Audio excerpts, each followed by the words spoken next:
पंडित दीनदयाल उपाध्याय, आज हम उनके बारे में बात करने वाले हैं। वो गांव, खेत, किसान, गरीबी की तरक्की के बारे में सोचते थे। पहले दिन से ही उनका मानना था कि भारत की तरक्की तभी सही दिशा में मानी जाएगी जब अंतिम पायदान पर गांव में बैठा व्यक्ति खुश होगा। अखंड भारत का सपना उन्होंने बुना था। एक देश एक विधान का नारा भी उन्होंने दिया था। उन्होंने उस समय पहाड़ जैसी कांग्रेस के सामने राजनीतिक विकल्प बनाने की सोची।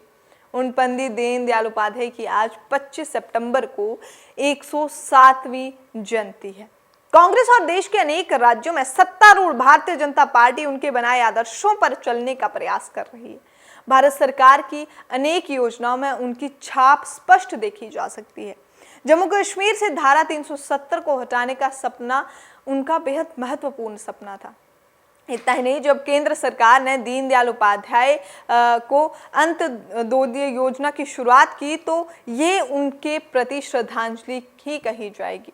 कोविड काल में अचानक आए संकट के बाद देश की एक बड़ी आबादी को मुफ्त राशन, किसान सम्मान राशि, उज्ज्वला योजना, आयुष्मान भारत, गांव-गांव में जो योजनाएं चलाई गई, घर घर शौचालय जैसी योजनाओं का सपना पंडित दीनदयाल उपाध्याय देखा करते थे, जिससे उनकी जो स्थापित पार्टी थी अब साकार कर रही है।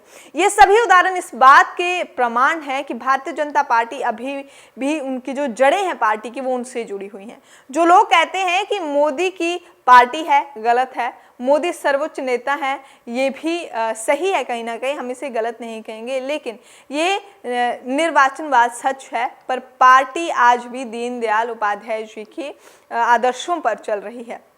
इतना ही नहीं, श्याम प्रसाद मुखर्जी जी के बनाए रास्ते पर ये पार्टी चलती हुई दिखाई दे रही है। रोजगार के समर्थन में पंडित दीनदयाल उपाध्याय, इसके बावजूद कांग्रेस सरकार को अभी बहुत दूरी तय करनी है उन तक पहुंचने के लिए, उनके सपनों को पूरा करने के लिए। खेत, किसान जब तक मजबूत नहीं होगा, पंडित दीनदयाल उपाध्याय का सपना पूरा नहीं होगा। जब किसान को समान राशि ना देनी पड़े, फ्री राशन की ज़रूरत ना पड़े, मतलब जो दूर गांव में बैठा हुआ इंसान है, दूर गांव में बैठा हुआ किसान है, उसकी फसल का जो वाजिब मूल्य है उसे ना मिल सके, तब तक कई सारे सपने हैं उनके जो पूरे होना अभी बाकी हैं। तब तक कई सारे सपने हैं जिन्हें पूरा करने की कोशिश लगातार की जा रही है।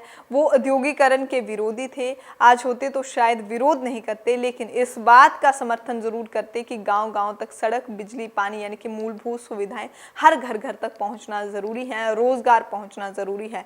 आय का ठोस जरिया हर घर के पास हो, वो चाहे खेती का तरीका हो, चाहे जॉब हो, चाहे अगर उनके पास किसी के पास ज़मीन नहीं है तो वो फैक्ट्री में काम करे, लेकिन रोजगार का माध्यम ज़रूर होना चाहिए। केंद्र सरकार की योजनाएं उस दिशा में बढ़ती हैं तो हैं, लेकिन अभी भी लंबी दूरी तय करना बाकी है। देश आगे बढ़ चुका है, समस्याएं भी उसी तरह से बढ़ रही हैं। अंतिम पायदान पर बैठे व्यक्ति के लिए लगातार काम होगा, तब जाकर कुछ बरस बाद जो उनके बाकी सपने हैं वो भी सरकार पूरा करेगी। लेकिन सरकार लगातार इस दिशा में काम कर रही है।